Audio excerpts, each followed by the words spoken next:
The Pacific sky was quiet, a deep blue canvas stretching from horizon to horizon. Then, out of nowhere, came a streak of silver, a strange twin, engine shape slicing through the clouds faster than anything the Japanese had ever seen. For a split second, the pilots on the ground froze. They had never encountered anything like it before.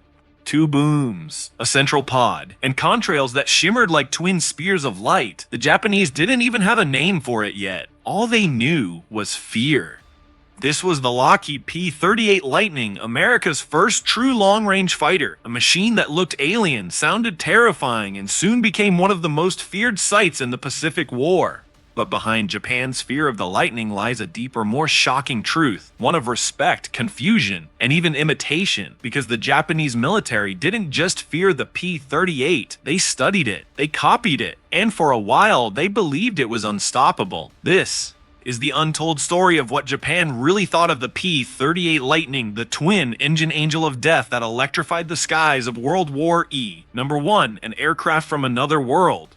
When the P-38 first appeared in the Pacific in 1942, it looked like nothing else in the sky. Japanese pilots were used to fighting nimble, single-engine aircraft like America's P-40 Warhawks or the Carrier-based Wildcats.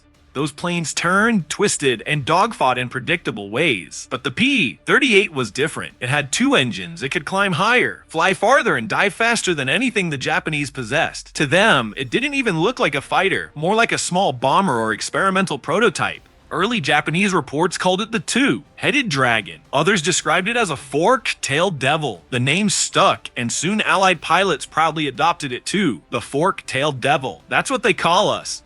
But to understand Japan's reaction, you need to understand what the P-38 actually was. Number 2, the Lightning Strikes. Designed by Kelly Johnson at Lockheed, the P-38 was a revolutionary concept, a twin engine fighter that combined long-range, heavy firepower and blistering speed. Powered by two turbo, supercharged Allison V 1,710 engines, it could reach speeds over 400 miles per hour, a staggering number in the early 1940s. Its armament was devastating. 30mm cannon and 4.50 caliber machine guns, all mounted in the nose, meaning it could fire with pinpoint accuracy at long range. Unlike other fighters that needed to lead their targets, the P-38's concentrated fire tore through enemy aircraft with surgical precision. It could escort bombers over thousands of miles of ocean, fight at high altitude, and, most importantly, bring its pilots home even with one engine shot out.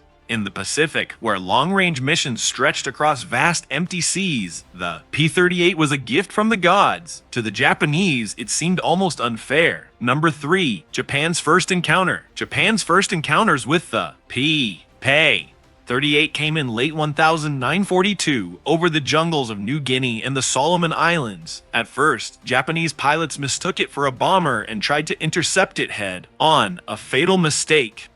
The P-38s used their superior altitude and speed to dive, fire, and climb away before the slower Japanese Zeros could react. Reports began flooding into Japanese command posts. Twin, engine fighter, extremely fast, climbs like a rocket, cannot be caught in a dive, very dangerous. The Japanese began to fear what they couldn't understand. Their own fighters, like the legendary Mitsubishi S6M0, were agile but fragile. They had no armor, no self-sealing fuel tanks, and limited speed. The P-38, on the other hand, was a flying tank with wings, rugged, powerful, and nearly impossible to catch. Japanese intelligence officers wrote in astonishment, the enemy's new twin engine fighter possesses exceptional performance. It appears to be invulnerable to our interceptors. They weren't exaggerating. Number 4, the death of a general, April the 18th, 1943, a date that shocked the Japanese high command to its core. On that morning, Admiral Isoroku Yamamoto, the architect of the Pearl Harbor attack, was flying from Rabaul to inspect Japanese bases in the Solomon Islands. He was escorted by 6 Zeros, confident that no Allied fighter could reach him over 400 miles from the nearest American base. But he was wrong. Thanks to a decrypted Japanese transmission, a squadron of P-38 Lightnings was waiting for him.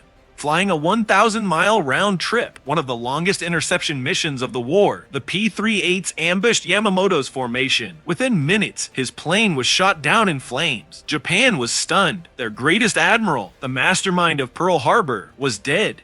And the weapon that killed him was that strange, unstoppable twin engine fighter. After that day, the Japanese viewed the P-38 not just with fear, but with awe.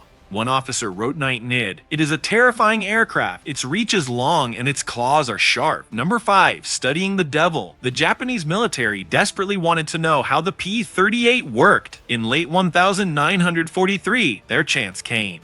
A P-38 crash landed relatively intact in the jungles of Papua New Guinea. Japanese forces recovered the wreck and sent its parts to Japan for analysis. For months, Japanese engineers studied its engines, armament, and aerodynamics. They were fascinated by its advanced turbo, superchargers, something their own aircraft lacked.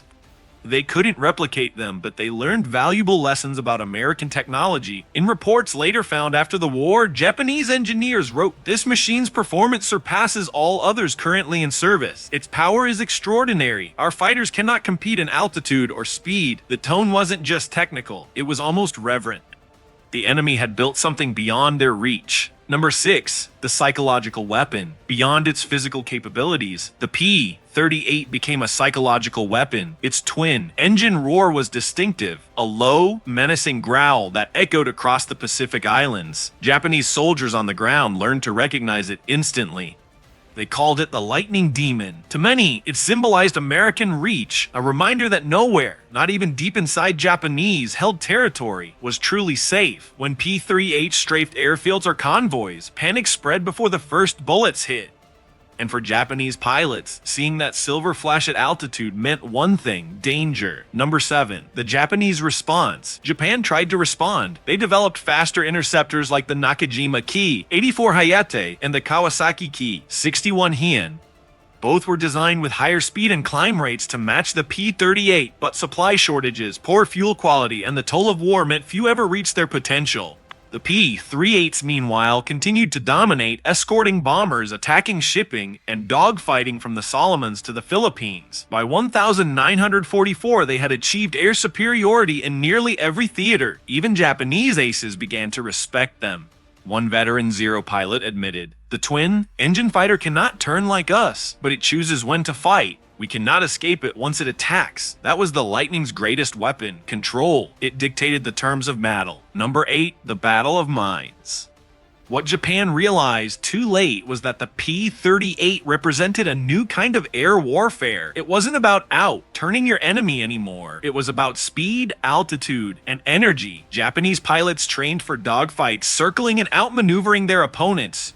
P-38 pilots trained to strike fast from high above and disappear before the enemy could react. By the end of the war, Japanese pilots privately admitted that they had underestimated this new doctrine. One captured pilot said, "We thought courage and maneuver could win, but they brought science, power, and distance." Number 9. The Lightning's legacy in Japan. After the war, when American forces occupied Japan, Japanese engineers got a closer look at the aircraft that had haunted their skies. They were astonished at the precision of its construction, the complexity of its engines, and the logic of its design.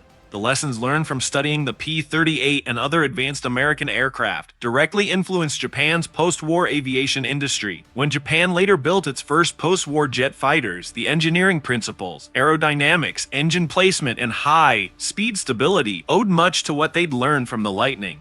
In a strange way, the P-38 that Japan once feared became part of the foundation of its own technological rebirth. Number 10. The Lightning that never faded. By the end of the Second World War, the P-38 Lightning had achieved an extraordinary record. More than 10,000 were built, flying long-range missions across both the Pacific and European regions. One month it operated over Europe.